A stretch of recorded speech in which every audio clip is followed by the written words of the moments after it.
So part of the reason for this is that our visual system is not as good as we think it is.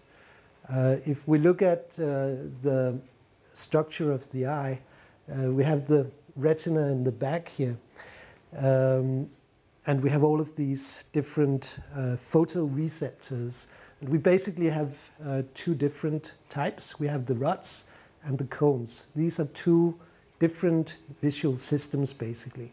One of them is basically gray tones. It's not a color light sensitive system, so it's highly sensitive, which also means that we can use it in the nighttime when we have very dim light, but it doesn't give us any sense of color. It's basically just different nuances of gray, essentially, that we can see.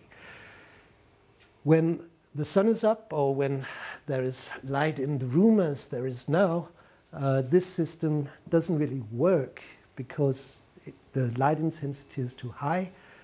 So it's simply being overstimulated, you could say, and therefore it's being shut down, essentially, when we're in bright light. This is the main reason when you have been in a dark room and you walk out into the light. It's quite intensive to begin with. It lasts a few seconds. This is because these are too sensitive to begin with, but the sensitivity is scaled down when you walk into the light. So when it's light, it's this system, the color system, the cones, which are being active. Their sensitivity is somewhat lower, so they don't work at night or when the lights are dim, but they work during daylight, and they have the ability of seeing colors. This means that when we're in bright light, as we are now, it's mainly this system which is working. And that creates a fundamental problem. Because if you look at it, this is a sketch of the number of rods and cones in the retina at different spots along the retina. If you look at the cones, there are hardly any cones anywhere in the retina except for one particular point, which is the so-called fovea. The fovea is the center of the eye. This is where we have the gaze, which means essentially that in daylight, like here, we can see quite clearly if we focus on things.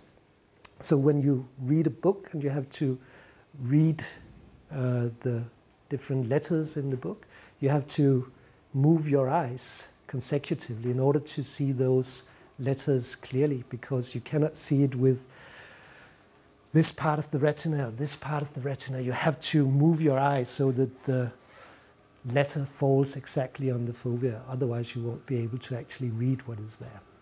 So the problem that we have is that if the light falls on any other part than the fovea, there are not enough cones for us to really see it with sufficient clarity to identify what it is. Yes? So how come some people can read one page within 10 seconds?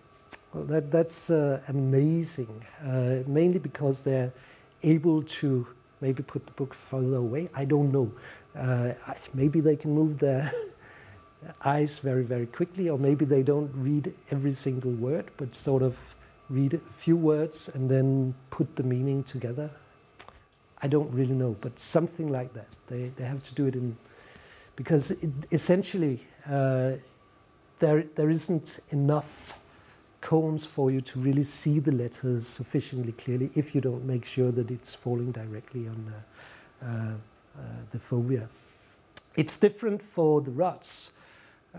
So during dim lights or at night, actually if you try to focus on things, you won't be able to see it, because in the very middle, in the fovea, there are no rods available. So if you want to see something at night, you have to sort of squint at it rather than look directly at it. And this is also what astronomers are using when they're looking at stars and want to see the stars with the least light intensity. They have to sort of squint through the telescope in order to see them. But this means that when we're seeing, basically for me, I can only talk for me, I cannot talk for you, but for me at least, when I'm looking at you, I see all of you, I think, relatively clearly. But this is an imagination, or it's an illusion which is created by my brain, because the only thing that I can actually see clearly is what I'm focusing on and looking at directly. The rest, which is about 90% of what I'm looking at now, is something that my brain creates, because it sort of wants to have an idea that everything that I see in front of me is being absolutely clear.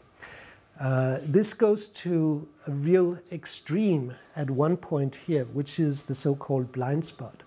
The blind spot is where the optic nerve enters, where the nerve fibers enter the optic nerve and run backwards towards the brain. The problem here is that all of the photoreceptors are sort of placed upside down, so they're pointing in the direction of the back of the eye here, and then the nerve fiber is running in this direction and then down into the optic nerve here. And that means that where the optic nerve is placed, there can be no photoreceptors. This means essentially that for all of us, when we're just looking out like this, there will be a part of our visual area, more or less this size, which we cannot see. And then you can say, of course, we have two eyes, so the other one is just compensating. But then if you do like this, you should have a big hole in your visual field popping up. But it's not there. The reason for it is that we're filling it in. The brain is filling it in as if it weren't there. So this is all just our brain wanting continuity in what we experience. But the reality is that we cannot see anything in that part of the visual field.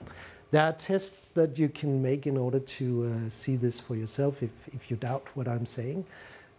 So if you sort of close one eye and you focus on a spot, for instance, just a cross that you make on a piece of paper, and then you slowly move your finger towards that cross, you will see that your finger disappears at one point, and then you can do it from the other end, and you will see that at one point your finger disappears. And then you can sort of mark it out. And if you're sitting sort of at a 50 centimeter distance from the paper, you will see that it's sort of a area of this size that you miss and that you cannot see. So it's there, it's for real. But you reconstruct it in your brain. It's all based on anticipation of what things should be like based on what you see in the fovea. So what your brain is also doing is constantly to scan the environment. So we're doing movements, eye movements that we're not controlling, but automatically your brain is moving your eyes around in the visual scene and sampling different parts of